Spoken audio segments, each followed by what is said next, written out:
Vidisha railway station को देश के उन चुनिंदा रेलवे स्टेशन में शामिल किया गया है जिसे अमृत भारत रेलवे स्टेशन योजना के अंतर्गत पुनर्निर्माण का नया स्वरूप दिया गया।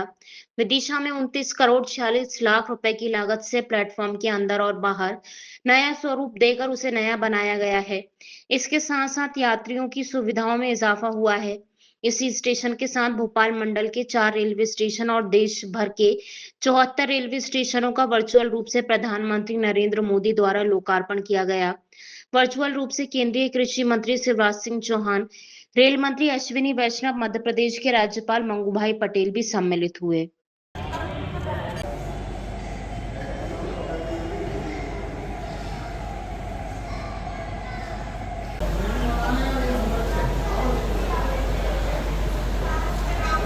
खरीद कर पाए।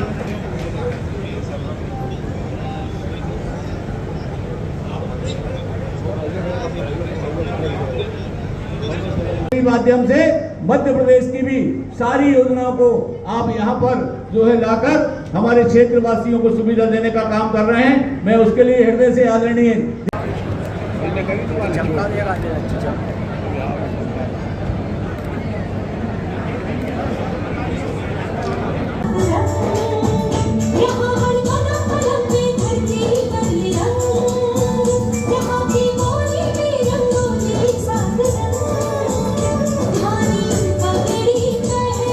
दिल्ली से जुड़ेंगे, उसके पहले रजनीश जी को भी जुड़ना है, इसलिए मैं बहुत ज़्यादा समय नहीं लेते हुए हमारे रेलवे के अधिकारी भी यहाँ पर उपस्थित हैं, आदरणीय भाई साहब भी जुड़े हुए हैं, आदरणीय रजनीश जी भी यहाँ पर उपस्थित हैं। अभी भी हमारे यहाँ विदिशा रेलवे प्लेटफार्म पर कुछ मूलभूत सुविधाएं और सम्मिलित करने की मैं समझता हूँ कि महती आवश्यकता है।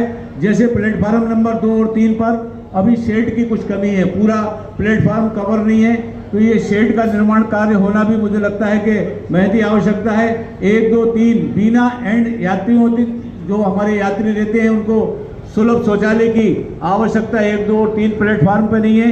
प्लेटफार्म नंबर 4 पर अभी जो विंडो है वो बंद पड़ी है, उसको चालू करना बहुत आवश्यक है। 40% के लगभग हमारे जो है शहर की आबादी लाइन के उस तरफ है, ग्रामीण क्षेत्र भी जुड़ता है। यात्रियों की सुविधा के हिसाब से एक टिकट विंडो और यहाँ पर बढ़ाई जाना चाहिए। हमारा ये विदिशा शहर व्यापारिक केंद्र है, उस दृष्टि से बहुत आवश्यक है।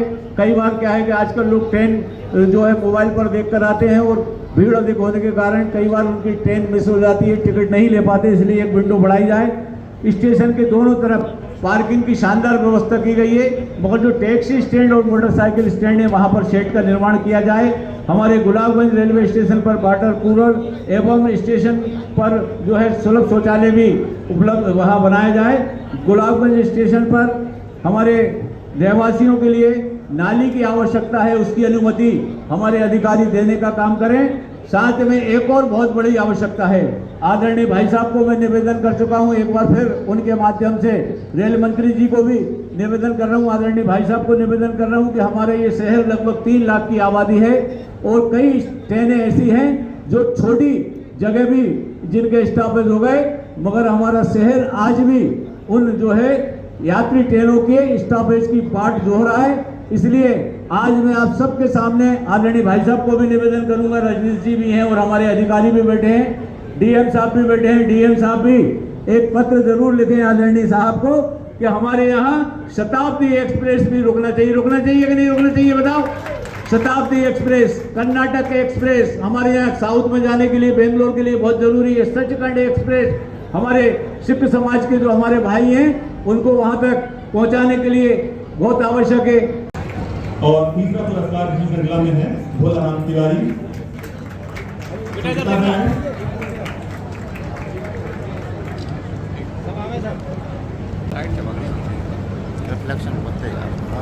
साक्षी इधर देखना बेटा।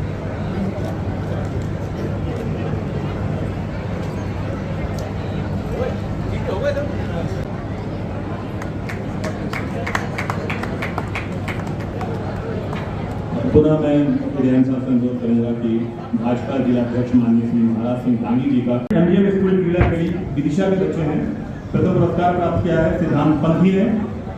कृपया क्रमबद्ध तरीके से यहाँ पर आ जाए। सिद्धांत पंथी ये प्रथम पुरस्कार प्राप्त किए हैं काव्य पाठन में। द्वितीय जोरदार तालियां बजाइए बच्चों के उत्साह के लिए। और चित्रकला में भी तीसरा पुरस्कार प्राप्त किया है भारती मीना ने, कक्षा 8वीं की छात्रा है। और इसके तुरंत बाद काव्य पाठन में देखिए, विकसित भारत का संकल्प सिद्ध करने का काम माननीय प्रधानमंत्री नरेंद्र मोदी जी देश भर में कर रहे हैं। रेलवे का आधुनिकीकरण और विस्तार तेजी से मध्य प्रदेश में हो रहा है। कांग्रेस की यूपीए सरकार से तुलना करें तो लगभग 23 गुना बजट हर साल केंद्र की मोदी सरकार मध्य प्रदेश में खर्च कर रही है। विदिशा के लिए और विदिशा के क्षेत्र के आसपास के लोगों के लिए ये वरदान अमृत स्टेशन के रूप में है। हमारे केंद्रीय मंत्री आदरणीय शिवराज सिंह चौहान जी की सेवा स्थली विदिशा है, सांची है, पूरा क्षेत्र है, मध्य प्रदेश है। लगातार वे भी और मुख्यमंत्री डॉक्टर मोहन यादव जी भी कदम ताल करते हुए मध्य प्रदेश सरकार के माध्यम से सहयोग करते हुए रेलवे की सुविधाओं का विस्तार मध्य प्रदेश में कर रहे हैं। उसी अमृत स्टेशनों का लोकार्पण हो रहा है। मध्य प्रदेश में इस विदिशा स्टेशन का भी लोकार्पण माननीय प्रधानमंत्री जी ने किया।